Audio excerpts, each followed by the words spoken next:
जय संतोषी माता।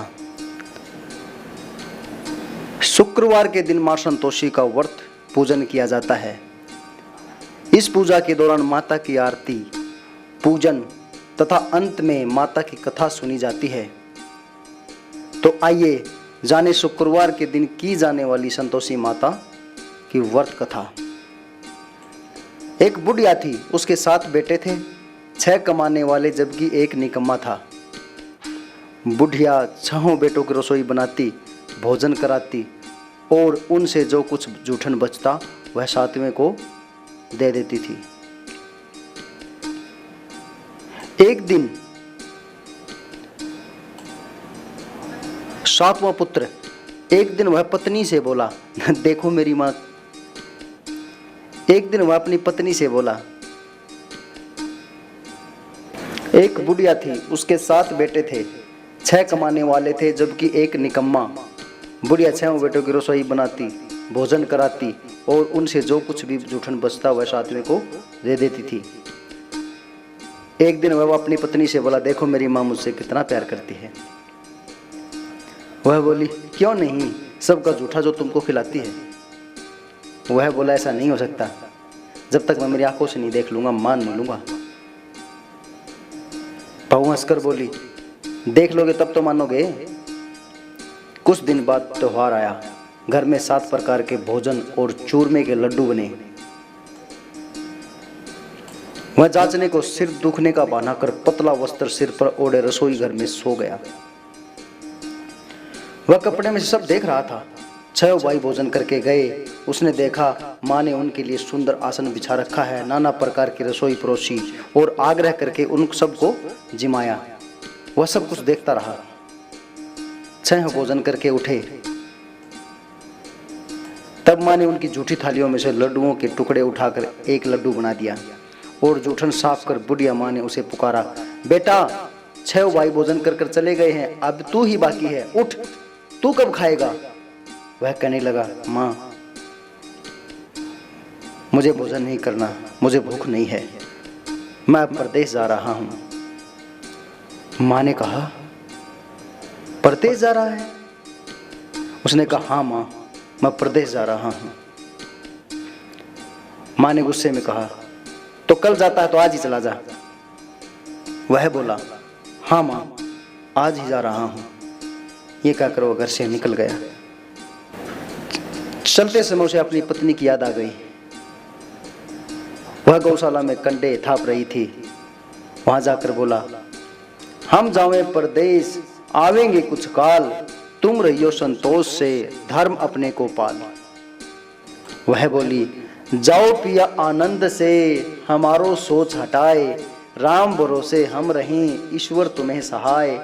2 निशानी आपन देख धरू में धीर, शुद्धि मती हमारी बिसारियो, रखियो मन गंभीर। वह बोला, मेरे पास तो कुछ भी नहीं है, यह अंगूठी है, सो ले, और अपनी कुछ निशानी भी दे मुझे। वह बोली, मेरे पास क्या है, यह गोबर भरा हाथ है। यह कहकर उसकी पीठ पर गोबर के हाथ की थाप मार दी। वह चल दिया। चलते चलते दूर देश पहुंचा। वहां एक साहूकार की दुकान थी। वहां जाकर कहने लगा, भाई मुझे नौकरी पर रख लो। साहूकार को जरूरत थी, बोला, रह जा। लड़के ने पूछा, तनख्वाह क्या दोगे। साहूकार ने कहा, काम देखकर दाम मिलेंगे। साहूकार की नौकरी मिली। वह सुबह 7 बजे से 10 बजे तक नौकरी करने लगा। कुछ दिनों में दुकान का सारा लेन देन, हिसाब किताब, ग्राहकों को माल बेचना, सारा काम करने लगा। साहूकार के 7-8 नौकर थे। यह सब देखकर चक्कर खाने लगे। अरे यार, यह तो बहुत होशियार बन गया है। सेठ ने भी काम देखा और 3 महीने में ही उसे आधे मुनाफे का हिस्सेदार बना दिया।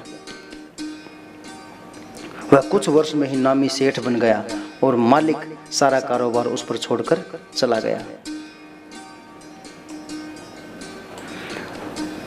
इधर उसकी पत्नी को सास ससुर दुख देने लगे। सारी गृहस्थी का काम करा के उसे लकड़ी लेने जंगल में भेजते। इस बीच घर में आटे से जो भूसी निकलती उसकी रोटी बनाकर रख दी जाती और फूटे नारियल के नारेली में पानी। एक दिन वह लकड़ी लेने जा रही थी। रास्ते में बहुत सी स्त्रियां संतोषी माता का व्रत करती दिखाई दी। वह वहाँ खड़ी होकर कथा सुनने लगी और पूछा, बहनों तुम किस देवता का व्रत करती हो और उसके करने से क्या फल मिलता है? यदि तुम इस व्रत का विधान मुझे समझाकर कहोगी तो मैं तुम्हारा बड़ा एहसान मानूंगी। तब उनमें से एक स्त्री बोली, सुनो, यह संतोषी माता का व्रत है। इसके करने से निर्धनता दरिद्रता का नाश होता है और जो कुछ मन में कामना हो सब संतोषी माता की कृपा से पूरी होती है। तब उसने उसका व्रत की विधि बताई। वह भक्तनी स्त्री बोली, 1.25 आने का गुड़ चना लो, इच्छा हो तो 5.25 आने का लो, या 1.25 रुपये का सहूलियत के अनुसार प्रसाद लो। बिना परेशानी और श्रद्धा और प्रेम से जितना भी बन पड़े 1.25 लेना। प्रत्येक शुक्रवार को निराहार रहकर कथा सुनना। इसके बीच कर्म टूटे नहीं। लगातार नियम पालन करना और सुनने वाला कोई न मिले तो घी का दीपक जलाकर उसके आगे या जल के पात्र को सामने रखकर कथा कहना। जब कार्य सिद्ध ना हो नियम का पालन करना और कार्य सिद्ध हो जाने पर व्रत का उद्यापन करना। यदि किसी ग्रह खोटे भी हों तो भी माता वर्ष भर में कार्य सिद्ध करती है। फल सिद्ध होने पर उद्यापन करना चाहिए, बीच में नहीं। उद्यापन में 2.5 सेर आटे का खाजा तथा इसी परिमाण से खीर तथा चने का साग करना। 8 लड़कों को भोजन कराना। जहाँ तक मिले देवर जेठ भाई बंधु के हों, न मिले तो रिश्तेदारों और पास पड़ोस को बुलाना, उन्हें भोजन करा। यथा शक्ति दक्षिणा दे। माता का नियम पूरा करना। उस दिन घर में खटाई न खाना। यह सुन बुढ़िया के लड़के की बहू चल दी। रास्ते में लकड़ी के बोझ को बेच दिया और उन पैसों से गुड़ चना ले माता के व्रत की तैयारी कर आगे चली और सामने मंदिर देखकर पूछने लगी, यह मंदिर किसका है? सब कहने लगे, संतोषी माता का मंदिर है।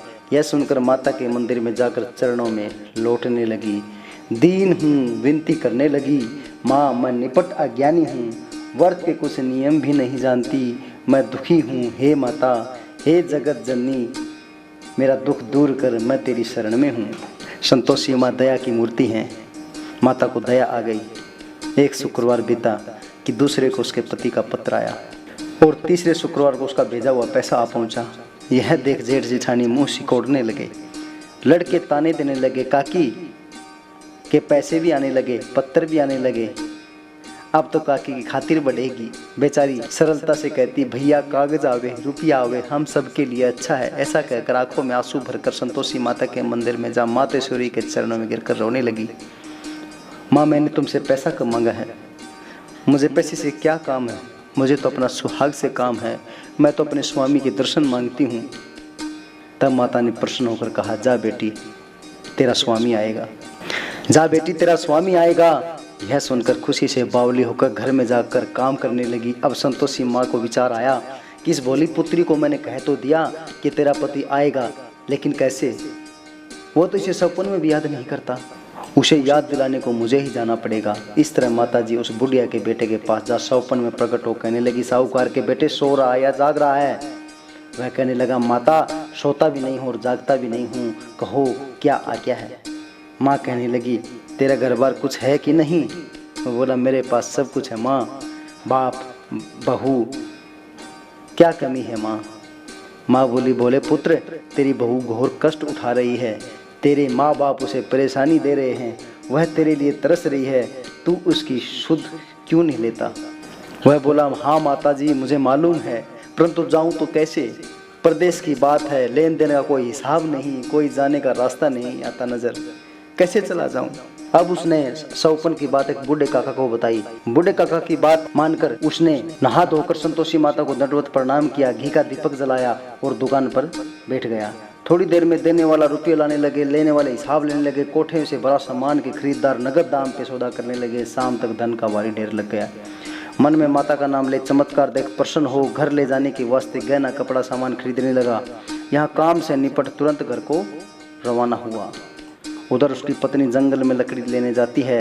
लौटते वक्त माता जी के मंदिर में विश्राम करती है। वह तो उसके प्रतिदिन रुकने का जो स्थान ठहरा। धूल उड़ती देख वह माता से पूछती, हे माता यह धूल कैसी उड़ रही है? माता कहती, हे पुत्री तेरा पति आ रहा है, अब तू ऐसा कर लकड़ियों के 3 बोझ बना ले, एक नदी के किनारे रख और दूसरा मेरे मंदिर पर व तीसरा अपने सिर पर। तेरे पति को लकड़ियों का गट्ठर देख मोह पैदा होगा, वह यहाँ रुकेगा, नाश्ता पानी खाकर माँ से मिलने जाएगा, तब तो लकड़ियों का बोझ उठाकर जाना और चौक में गट्ठर डालकर जोर से आवाज़ लगाना, लो सासू जी लकड़ियों का गट्ठर लो, भूसी की रोटी दो और नारियल के खोपड़े में पानी दो, आज मेहमान कौन आया है। माता जी से बहुत अच्छा कहकर वह प्रसन्न मन से लकड़ियों के 3 गट्ठर बनाई, एक नदी के किनारे पर और एक माता जी के मंदिर पर रखा। इतने में मुसाफिर आ पहुंचा। सूखी लकड़ी देखकर उसकी इच्छा उत्पन्न हुई कि हम यहाँ पर विश्राम करेंगे और भोजन बनाकर खा पी कर गाँव जाएं। इसी तरह रुक कर भोजन बना, विश्राम करके गाँव को गया, सबसे प्रेम से मिला। उसी समय सिर पर लकड़ी का गट्ठर लिया वह उतावली सी आती है, लकड़ियों का भारी बोझ आंगन में डालकर जोर से 3 आवाज़ देती है, लो सासू जी लकड़ियों का गट्ठर लो, भूसी की रोटी दो, आज मेहमान कौन आया है।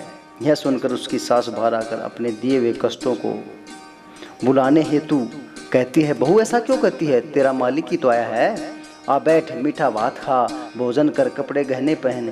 उसकी आवाज़ सुनकर उसका पति बाहर आता है, अंगूठी देख व्याकुल हो जाता है। माँ से पूछता, माँ है कौन है। माँ बोली, बेटा यह तेरी बहू है, जब से तू गया है तब से सारे गांव में भटकती फिरती है, घर काम काज कुछ करती नहीं, 4 पहरा कर खा जाती है।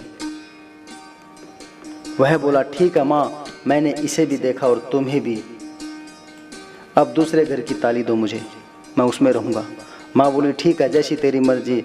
तब वह दूसरे मकान की 3री मंजिला कमरा खोल सारा सामान जमाया। एक दिन में राजा के महल जैसा ठाट बाट बन गया।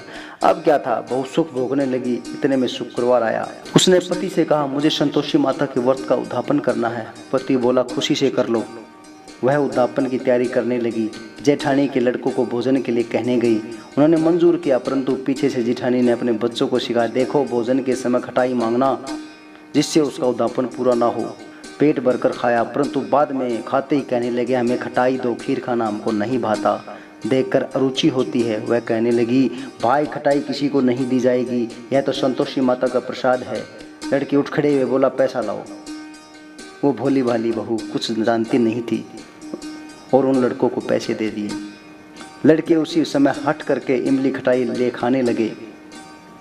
यह देखकर बहू पर माताजी ने कोप किया। राजा के दूत उसके पति को पकड़ कर ले गए। जेठ जेठानी मन माने वचन कहने लगे, लूट लूट कर धन इकट्ठा कर लाया था, अब सब मालूम पड़ जाएगा जब जेल की मार खाएगा। बहू से यह सहन नहीं हुआ। रोते हुए माताजी के मंदिर गई, कहने लगी, हे माँ तुमने ये क्या किया। हंसाकर अब भक्तों को रुलाने लगी। माता बोली, बेटी तूने उद्यापन करके मेरा व्रत भंग किया है। मैंने तो भूल से लड़कों को पैसे दे दिए, मुझे क्षमा करो, मैं फिर तुम्हारा उद्यापन करूंगी। माँ बोली, अब भूल मत करना। वह कहती है, अब भूल नहीं होगी, अब बतलाओ वो कैसे आवेंगे। माँ बोली, जा पुत्री, तेरा पति तुझे रास्ते में आता मिलेगा। वह निकली, राह में पति आता मिला। वह पूछी, कहाँ गए थे। वह कहने लगा, इतना धन जो कमाया है उसका टैक्स राजा ने मांगा था, वह भरने गया था। वो प्रसन्न हो बोली, भला हुआ, अब घर को चलो। कुछ दिन बाद फिर शुक्रवार आया। वह बोली, मुझे फिर माता का उद्यापन करना है। पति ने कहा, करो। बहू फिर जेठ के लड़कों को भोजन को कहने गई। जेठानी ने एक तो बात सुनाई और सब लड़कों को सिखाने लगी, तुम सब लोग पहले ही खटाई मांगना। लड़के भोजन से पहले कहने लगे, हमें खीर नहीं बखानी, हमारा जी बिगड़ता है, कुछ खटाई खाने को दो। वह बोली, खटाई किसी को नहीं मिलेगी, आना हो तो आओ। वह ब्राह्मण के लड़के लेने के लिए चली गई, उनको भोजन कराने लगी। यथाशक्ति दक्षिणा की जगह एक एक फल उन्हें दे दिया। संतोषी माता प्रसन्न हुई। माता की कृपा होते ही 9वें मास में उसके चंद्रमा के समान सुंदर पुत्र प्राप्त हुआ। पुत्र को पाकर प्रतिदिन माता जी के मंदिर में जाने लगी। माँ ने सोचा, यह रोज आती है, आज क्यों न इसके घर चलूं। यह विचार कर माता ने भयानक रूप बनाया। गुड़ चना से सना मुख, ऊपर सूंड के समान होठ, उस पर मक्खियां भिन भिन कर रही थी। देली पर पैर रखते ही उसकी सास चिल्लाई, देखो रे कोई चुड़ैल डाकनी चली आ रही है, लड़कों इसे भगाओ नहीं तो किसी को खा जाएगी। लड़के भगाने लगे, चिल्लाकर खिड़की बंद करने लगे। बहू रोशनदान में से देख रही थी। प्रसन्नता से पगली बन चिल्लाने लगी, आज मेरी माता जी मेरे घर आई है। वो बच्चे को दूध पीने से हटाती है। इतने में सास का क्रोध फूट पड़ा। वह बोली, क्या उतावली हुई है, बच्चे को पटक दिया। इतने में माँ के प्रताप से लड़के ही लड़के नजर आने लगे। वह बोली, माँ मैं जिसका व्रत करती हूँ वह संतोषी माता है। सब ने माता जी के चरण पकड़ लिए और विनती कर कहने लगे, हे माता, हम मूर्ख हैं, अज्ञानी हैं, तुम्हारे व्रत की विधि हम नहीं जानते। व्रत भंग कर हमने बहुत बड़ा अपराध किया है। हे जग माता, आप हमारा अपराध क्षमा करो। इस प्रकार माता प्रसन्न हुई। बहू को प्रसन्न हो, जैसा फल दिया वैसा माता सबको दे, जो पड़े उसका मनोरथ पूर्ण हो। तो प्रेम से बोलो, जय संतोषी माता, जय संतोषी माता, जय संतोषी माता।